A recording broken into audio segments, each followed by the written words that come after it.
Okay, good evening and welcome to Yeshiva YouTube. Iyun to Lean On. Today's siman is siman Kuf Pei Aleph 181 or Achayim. Talk about everyone's favorite topic, Mayim Achronim.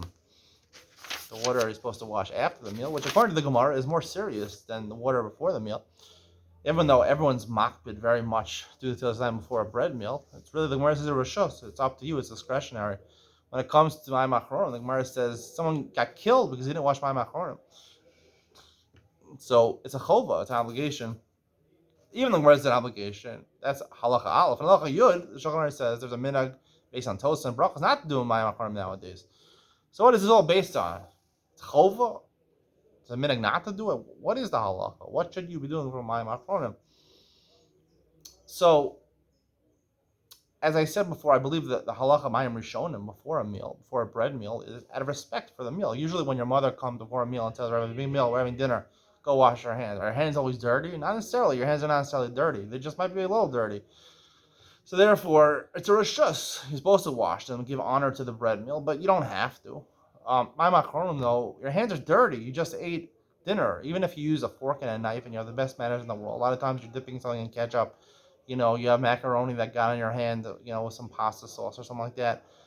Some dips got on your hand. If you have little kids, they're always making you dirty. So your hands are going to be dirty at the end of the meal. So wash my machronim chova. To the point, the Gemara says that the reason it's chova is because someone, right, he didn't wash my machronim, and part of my machronim is apparently cleaning your beard, your mustache. He had some lentils on his mustache, the Gemara in Yuma says. So because he didn't clean it off with the mayim achronim, so therefore they killed him. They were able to identify him. He's the person who had lentils for dinner. They told his wife he was a Russia. He stole someone's money. That's what the Gemara says. So because he didn't do mayim achronim and clean his beard, now mayim achronim is on your hands, right? So obviously we see from that story where the Gemara's source that it's a chova is that it's not just about cleaning your hand.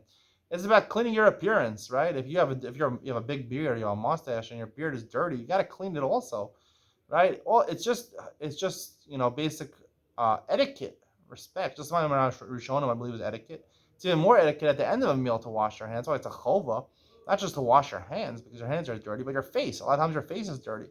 Now the reason the minhag, the toast and brachos is not to do it nowadays is because nowadays we have something called napkins. They're very ubiquitous. If you go to most people's tables, they'll have some napkins on their table, and people with good manners will use napkins. A person like me who has good etiquette, who go to a restaurant, you'll take that napkin, handkerchief they give you, you put it in your lap, and when you get a little sauce on your face, you're going to wipe your face off. Even in the middle of your wiping it off. So there's no reason to do mayim achronim nowadays, especially, the Shulchan Aruch says, if you're someone who's istinus, a luxurious person, so then for sure you have to do mayim achronim, even according to the people that say the minhag is not to. But I would say the opposite. No, if you're a person who has good etiquette, you're going to use nowadays you can use a napkin or a handkerchief, and you're going to wash you're going to clean your face during the meal. You don't want to even be seen for 1 second with a dirty face, dirty hands.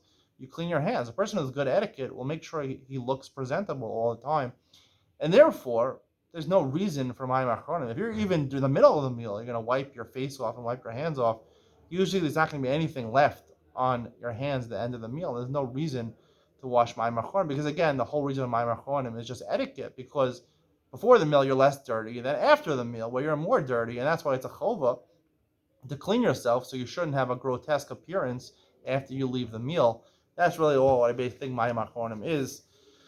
That's why the Gemara says you have to pour it in a kli, or you have to pour it in a sink. You can't pour them on the ground because of ruach ra. What is it in ruach ra? Ruach ra, because food not only does it look bad, it also has a bad smell. Ruach ra, reach ra. It's a bad, so it's dirty water, right? My machronim, a lot of times if you have dirt on your hand or you have a lot of sauce on your hand, you're going to wash it on the ground.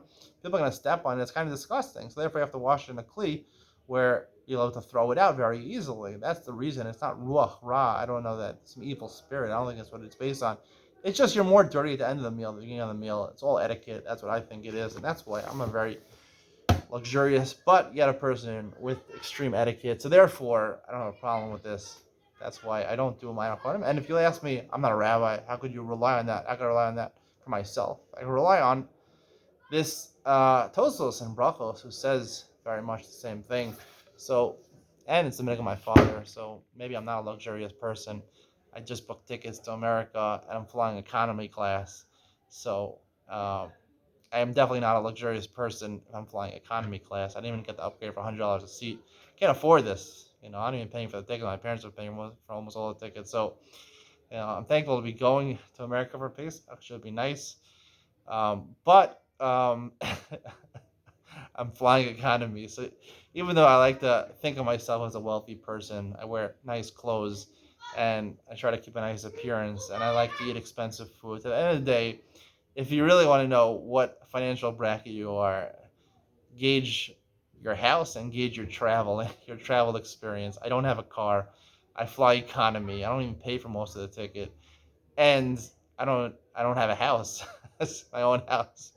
So I guess I'm not too wealthy. A reality check.